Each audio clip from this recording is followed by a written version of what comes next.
Hi, I'm Andy Kumalo, and you're watching Entrepreneurs Stay Alive, brought to you by I'm an Entrepreneur.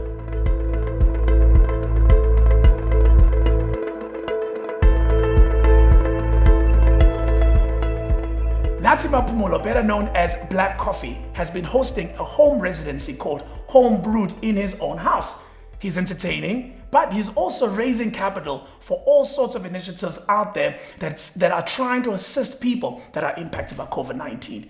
But of course, he is a globally acclaimed DJ who plays in many clubs and spots and events around the world, all of which has come to an abrupt stop. He talks to me about how the music industry can adapt and find a way to survive in these times of COVID-19. Nati, always a pleasure, sir. You are?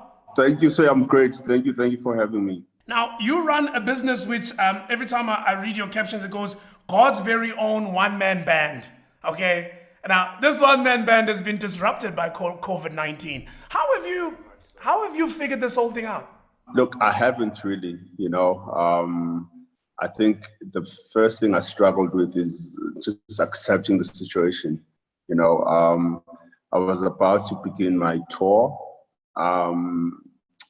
at first week of March, and I had like about 6 dates in Asia. I was supposed to do like Tokyo, I was supposed to do Hong Kong. I was supposed to go to Singapore, Bali, and Bangkok. And we debated for a while with my team if it should happen, and we were monitoring the situation, and eventually we only agreed to do 3, which was Singapore, Bangkok, and Bali. So that was my first weekend experiencing, how this thing, is gonna go. And then all the other shows following that weekend had to be canceled. So my entire March was canceled. May was canceled. April was canceled. May was canceled. June is canceled.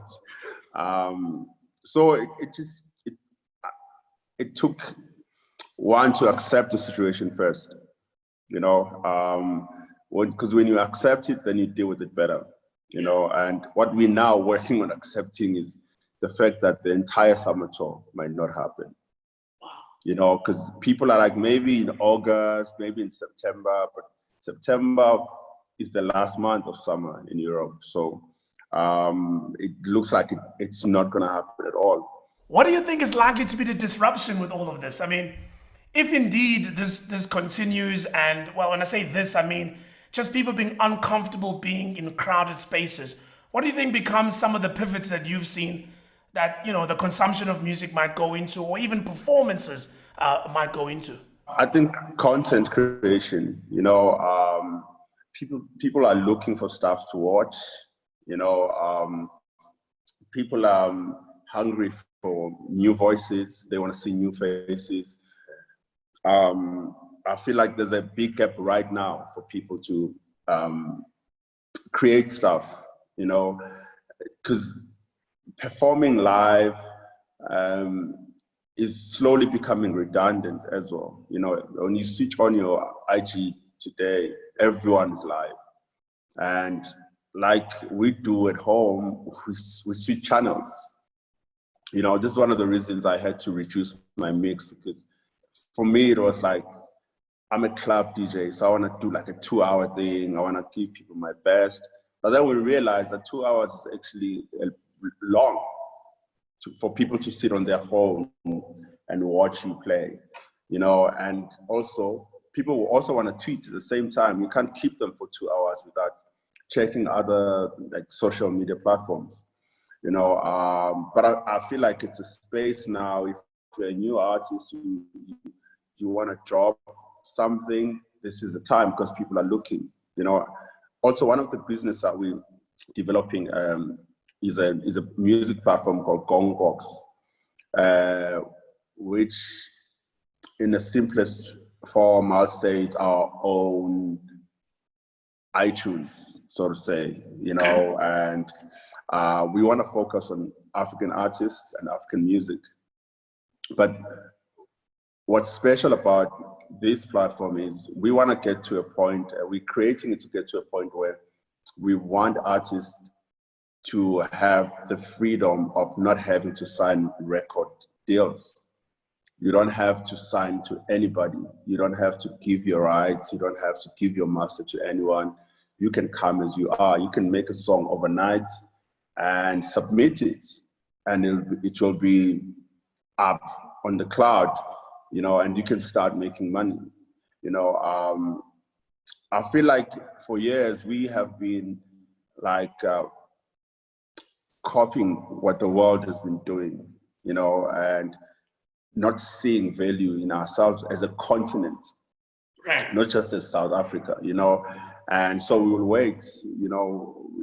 I remember there was a big hoo-ha about Spotify coming, you know, it's coming, and finally it's in South Africa, you know. And I just felt like, why don't we make our own things? You know, we understand our market better, we understand how people consume things better. You know, why don't we create our own things that actually are not going to be a copy and paste of what the world has been doing? Yeah. You know, that's why today the stories of some of the greatest South African artists die with nothing is because of their background. They signed contracts that were compromising, had no choice. Yeah. You know, like music is all I have. If I can even make out of my 100 rands, even if it's 5 rands, it's something for my family. Yeah. So all these contracts were created to buy you bread and milk. If you can afford milk, by the way, you know, but they're not gonna get you out of the township. You know, they're not gonna make you buy a house next to the MD of Sony. You know, they're not gonna get you, they're gonna just push you enough while you're still alive, and you're gonna have to perform 6 shows a weekend to buy the bread. You know, and then you may look like you're making it, you know, and then pandemic comes. Once you stop, everything stops. You know, so we're trying to create a platform where we can now make something solid for the next generation, you know, where every artist can proudly own their creation, you know, and monetize and do whatever they want. Because also how the world is today, it's not like before where you release a single and then the record label will tell you, no, we're going to press vinyls, we're going to move and distribute. Things are so different today. You know, we don't have a budget for your video. Today, you can do a 1-minute video yourself and post it on Instagram and create awareness for your album. You know, and you actually have more followers than the record label on social media today. So you have the power, you know, to create your own hype. You know, so we're seeing all these gaps and we're saying, why don't then we allow musicians to create their own and own their own and be able to promote themselves, you know, without even having to share anything with anyone else, basically. Nanti, my brother, I truly appreciate your time. That was really insightful, and hopefully all artists, recording artists, performing artists, anybody that's in the business that relied on people to gather like yours has been, can take some kind of pearls of wisdom from you and hopefully apply them in their own businesses. Thank you very much once again.